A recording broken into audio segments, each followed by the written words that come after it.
औरत बड़ी मुश्किल से आधा बाल्टी पानी इकट्ठा करती है, लेकिन वो पानी पीने की जरा भी जल्दी नहीं करती।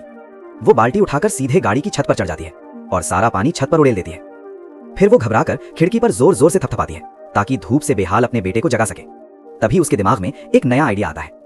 वो जमीन से सूखी टहनियां उखाड़ती है, उन्हें गाड़ी के एग्जॉस्ट पाइप में डालती है और लाइटर से आग लगा देती है। कुछ ही पलों में घना धुआं उठने लगता है जो लगातार गाड़ी के अंदर भरने लगता है। गाड़ी धुएं को बाहरी खतरा समझ लेती है और फायर सेफ्टी सिस्टम एक्टिव हो जाता है। नतीजा ये कि इकलौता वेंटिलेशन भी पूरी तरह बंद हो जाता है। घबराहट में वो बचा खुचा सारा पानी आग पर डाल देती है। आग बुझ जाती है, लेकिन उसे एहसास होता है कि उसकी एक बेवकूफी बेटे की जान ले सकती थी।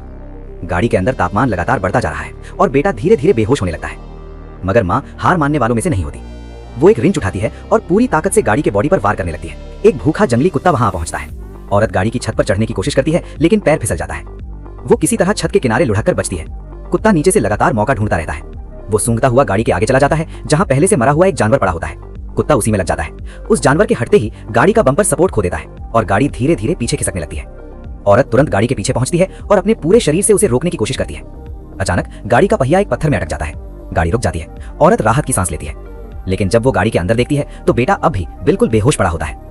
वो सीधे जंगली कुत्ते के सामने जाती है और जोर जोर से चिल्लाकर उसे डराने लगती है। अजीब बात यह है कि कुत्ता पीछे हट जाता है। अब औरत एक आखिरी दाव खेलने का फैसला करती है। वो रिंच से पहिए के नीचे फंसे पत्थर को तोड़ देती है, फिर गाड़ी को जानबूझकर खाई की तरफ धकेल देती है। गाड़ी गिरती है, तेजी से नीचे जाती हुई, लेकिन गिरते ही गाड़ी का सेफ्टी सिस्टम एक्टिव हो जाता है। बॉडी अपने आप बैलेंस होने लगती है, जमीन पर जोर से आ गिरती है। चारों तरफ धूल का गुबार छा जाता है। औरत ऊपर से फिसलती लुढ़कती नीचे पहुंचती है, लेकिन गाड़ी के पास पहुंचते ही उसका दिल बैठ जाता है।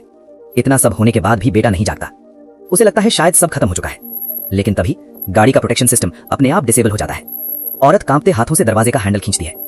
क्लिक, दरवाजा खुल जाता है। जिंदगी वापस मिल जाती है। वो जल्दी से बेटे को बाहर निकालकर छांव में लिटा देती है। दूर उसे गाड़ियों की लाइट्स दिखाई देती हैं और उसे एहसास होता है कि इतनी ऊंचाई से गिरने के बाद भी गाड़ी अब भी चल सकती है। वो बेटे को फिर से सीट बेल्ट बांधती है। सामने लगभग 60 डिग्री का खड़ी चढ़ाई है, फिर भी गाड़ी उछलती कूदती आगे बढ़ने लगती है। वो एक एक चट्टान से बचती हुई आगे बढ़ती है और आखिरकार इस मौत के जाल से बाहर निकल आती है। अब गाड़ी घर की दिशा में धीरे धीरे बढ़ रही होती है और एक माँ एक बार फिर मौत को हराकर अपने बच्चे को जिंदगी दे चुकी होती है।